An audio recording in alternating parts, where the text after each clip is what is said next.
प्राचीन भारत की कथाओं में गुरु शिष्य संबंध को अत्यंत पवित्र और महान माना गया है। महाभारत कालीन समय की एक प्रसिद्ध कथा है गुरु द्रोणाचार्य और एकलव्य की। यह कथा हमें बताती है कि सच्चा समर्पण और गुरु भक्ति कैसी होती है, साथ ही त्याग का वास्तविक अर्थ क्या है। द्रोणाचार्य महाभारत के कालखंड में कुरु वंश के राजकुमारों, कौरवों और पांडवों के गुरु थे।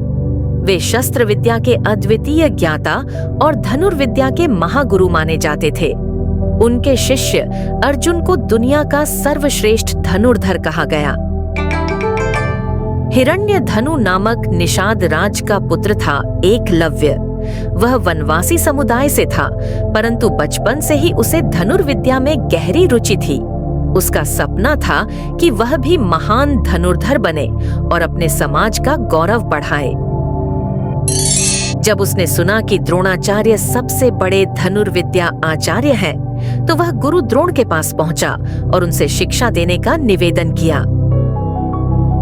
द्रोणाचार्य ने एकलव्य की लगन देखी, परंतु वे कुरु राजकुमारों के गुरु थे। वे जानते थे कि शास्त्र और समाज की मर्यादा उन्हें वनवासी बालक को शिष्य बनाने की अनुमति नहीं देती। उन्होंने एकलव्य से कहा, पुत्र, मैं तुम्हें शिक्षा नहीं दे सकता। मेरी प्रतिज्ञा है कि मैं केवल राजकुमारों को ही शस्त्र विद्या सिखाऊंगा। यह सुनकर एकलव्य निराश तो हुआ, पर हार नहीं मानी। एकलव्य ने अपने मन में द्रोणाचार्य को ही गुरु मान लिया। उसने जंगल में जाकर मिट्टी की द्रोणाचार्य की मूर्ति बनाई और प्रतिदिन उसी मूर्ति के सामने अभ्यास करने लगा। वह उन्हें गुरु मानकर स्वयं ही विद्या सीखने लगा। उसकी तपस्या, लगन और समर्पण ने धीरे धीरे उसे एक महान धनुर्धर बना दिया। द्रोणाचार्य को यह जानकर चिंता हुई कि यदि एकलव्य इतना महान धनुर्धर बन गया है, तो शायद वह अर्जुन से भी श्रेष्ठ हो जाएगा। अर्जुन ने द्रोणाचार्य से वचन दिलाया था कि वे उन्हें ही सबसे बड़ा धनुर्धर बनाएंगे। एक दिन पांडव और कौरव शिकार के लिए जंगल में आए। वहां उन्होंने देखा कि एक कुत्ते का मुंह तीरों से इस तरह बंद कर दिया गया था कि कुत्ता चोटिल भी न हुआ और आवाज भी न निकाल सका। इतनी अद्भुत धनुर्विद्या देखकर सभी चकित रह गए। थोड़ी ही दूरी पर उन्हें एकलव्य मिला। उसने विनम्रता से बताया कि वह द्रोणाचार्य का शिष्य है और उनकी मूर्ति को गुरु मानकर उसने यह विद्या प्राप्त की है। द्रोणाचार्य ने एकलव्य की प्रतिभा और समर्पण को देखकर उसे गुरु दक्षिणा मांगने का विचार किया। उन्होंने कहा, यदि तुम सचमुच मुझे अपना गुरु मानते हो तो मुझे गुरु दक्षिणा दो।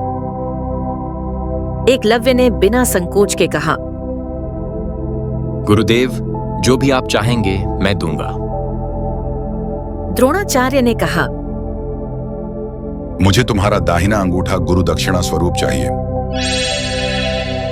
यह सुनकर सभी चौंक उठे। धनुर्विद्या में दाहिने अंगूठे का महत्व सर्वोपरि होता है। बिना अंगूठे के कोई धनुर्धर नहीं बन सकता। लेकिन एकलव्य ने बिना एक क्षण गंवाए अपना दाहिना अंगूठा काटकर गुरु के चरणों में अर्पित कर दिया। उसके चेहरे पर न कोई शिकायत थी, न दुख, केवल गुरु भक्ति का तेज था। अंगूठा खोने के बाद भी एकलव्य ने अपने प्रयास नहीं छोड़े। उसने बाएं हाथ से और अन्य तरीकों से अभ्यास किया। यद्यपि वह अर्जुन जैसा प्रसिद्ध नहीं बन सका, लेकिन उसके समर्पण, त्याग और गुरु भक्ति की गाथा अमर हो गई। सच्चा शिष्य वही है जो कठिनाइयों के बावजूद अपने गुरु का सम्मान करता है। एकलव्य ने अपने जीवन का सबसे मूल्यवान अंगूठा त्याग कर यह सिद्ध किया कि त्याग में भी महानता है। बिना गुरु की प्रत्यक्ष शिक्षा के भी एकलव्य ने अभ्यास और निष्ठा से अद्भुत विद्या पाई। यह कथा हमें यह भी दिखाती है कि समाज की व्यवस्था और भेदभाव कभी-कभी प्रतिभा को दबा देते हैं। सच्चा शिष्य वही है जो कठिनाइयों के बावजूद अपने गुरु का सम्मान करता है। एकलव्य ने अपने जीवन का सबसे मूल्यवान अंगूठा त्याग कर यह सिद्ध किया कि त्याग में भी महानता है। बिना गुरु की प्रत्यक्ष शिक्षा के भी एकलव्य ने अभ्यास और निष्ठा से अद्भुत विद्या पाई। यह कथा हमें यह भी दिखाती है कि समाज की व्यवस्था और भेदभाव कभी-कभी प्रतिभा को दबा देते हैं।